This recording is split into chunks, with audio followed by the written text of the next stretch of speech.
कालो पट्टी लगाएर चाहिँ र अरू थप केही सृजनात्मक कार्यहरू गरेर चाहिँ यो उसलाई चाहिँ चक्काजाम गर्ने चाहिँ हामीले चाहिँ भोलि मात्रै 3 दिन भन्ने छ।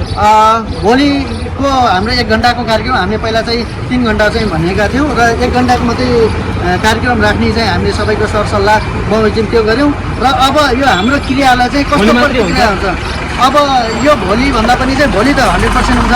अब यो हामीले गरिसक्दाखेरि चाहिँ जो जिम्मेवारी व्यक्ति छ उहाँले कस्तो प्रतिक्रिया जनाउनुहुन्छ, उहाँले हाम्रो यो सानो तरिकामा चाहिँ गरेको कुरालाई चाहिँ गहन तरिकाले मनन गर्नुभयो र यसलाई बढाउनेतिर चाहिँ अभियान गर्नुभयो भनेपछि चाहिँ हामीले चाहिँ केही पर्खर हेरेको अवस्थामा जानेछौँ।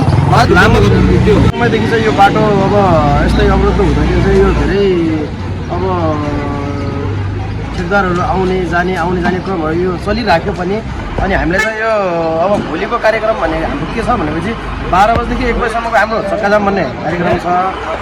अब त्यही अनुसारको हामीले कस्तो रेस्पोन्स आउँछ माथिको अब जो सांसद अनि तपाईँको नगरपालिका अनि विभिन्न निकायबाट चाहिँ अब कस्तो हामीलाई चाहिँ रेस्पोन्स आउँछ त्यही अनुसारको हामीले चाहिँ अब त्यो अरू फेरि 3 दिनको 3 गतेको चाहिँ अब हामीले जुन बन्द गर्ने कार्यक्रम छ 12 बजेदेखि 1 बजेसम्मको फेरि त्यहाँबाट त्यो रेस्पोन्सलाई हेरेर चाहिँ हामीले फेरि 4 गते 5 गते अथवा हामीले अरू दिनहरूमा पनि फेरि एक्स्ट्रा बन्द यो हडताल चाहिँ गर्न सक्छौँ।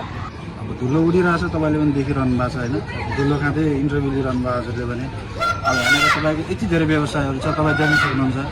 यही फलफुलहरू यही आलुहरू अब यहाँनिर अब मासु पसल छ मन्डे, यही हामीहरूले किनेर अब खाँदै गर्दाखेरि धुलोबाट त विभिन्न किसिमका कीटाणुहरू पनि हामी लिइरहेका छौँ होला पक्कै पनि होइन।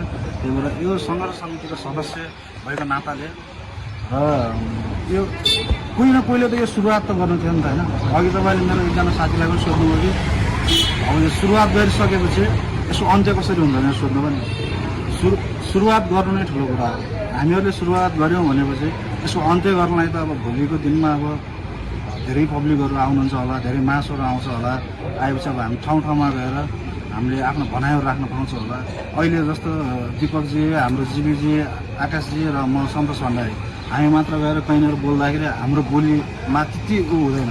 हामीले एउटा सुरुवात गरेका छौँ। हाम्रो सुरुवातमा म अर्को कुरा पनि के जोड्न चाहन्छु भने यसमा जति पनि युवाहरू हुनुहुन्छ हामीले कुनै पार्टीबाट यताउताबाट कसैको दबावमा यता गर्न खोजेका होइनौँ, हामी स्वार्थ भावनाले गर्दैछौँ।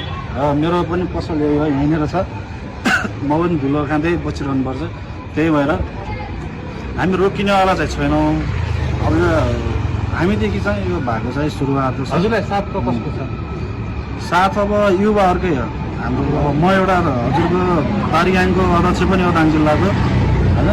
हिजोको दिनमा 2-4वटा संस्था चलाएर बसे पनि हो। र म सबै युवाहरूलाई के आह्वान गर्न चाहन्छु भने आउनुहोस्, हाम्रो साथ दिनुहोस्। मेरो वडा पनि होइन, मेरो वडा नम्बर 7 हो। यदि अब यिनी कामहरू हामीले सुरुवात गऱ्यौँ भने भोलि हजुरहरूको क्षेत्रमा हजुरहरूको ठाउँमा हुँदाखेरि नै हामीलाई सम्झाउनुहोस्, दाइ यस्तो भयो, साथी यस्तो भयो, सर भनेर सम्झाउनुहोस्। हाम्रो साथ सधैँ रहिरहनेछ हजुरहरूलाई। विगत यो धेरै नै पहिला अहिलेको मात्रै नै कि धेरै वर्षदेखि नै यो तुलसीपुरको क्षेत्र धेरै बासिन्दा आमवासीहरू बसेको क्षेत्र हो। यो खास गरेर व्यापार व्यवसायदेखिको ट्रान्जिट पोइन्ट मेन उद्गम जस्तो नै ठाउँ बजार प्रवेश गर्ने मेन ठाउँमा चाहिँ आदि धेरै छन्। तर पनि हामीले लगातार 3-4 वर्षदेखि हामी बाध्य भएर चाहिँ सङ्घर्ष समिति बनाएर चाहिँ अगाडि बढ्ने प्रक्रियामा चाहिँ हामी अगाडि बढिरहेका छौँ। खास गरी पूर्व मुख्यमन्त्री चाहिँ पहिला आएर चाहिँ बाटो बनाउँछ भने आश्वासन दिनुभयो, यहाँका हरेक जनप्रतिनिधिहरू दिनुभयो। तर पनि त्यो धेरै पहल गर्दा पनि धेरै कुरा गर्दै पनि बाटो नबनिसकेपछि अब चाहिँ हामी अन्तिम विकल्प जब युद्ध शान्ति सुरु गर्नलाई चाहिँ युद्ध गर्नुपर्छ भन्ने हिसाबमा चाहिँ हामी भोलि 12 बजीदेखि 1 बजीको एउटा सर्टेन टाइम दिएर चाहिँ चक्काजाम गर्छौँ। चक्काजाम गरेर पनि थप सरकारवाला र यहाँका निकायहरूले चाहिँ यसलाई व्यवस्था गरेको खण्डमा चाहिँ हामी थप सङ्घर्ष कार्यक्रम लिएर चाहिँ अगाडि सडक विभाग हुन्छ, त्यहाँ प्रदेश सडक डिभिजन कार्यालय हुन्छ, या जुनसुकै क्षेत्रमा गएर हामी हाम्रो आन्दोलन अगाडि बढाउनेछौँ र यसलाई पूर्ण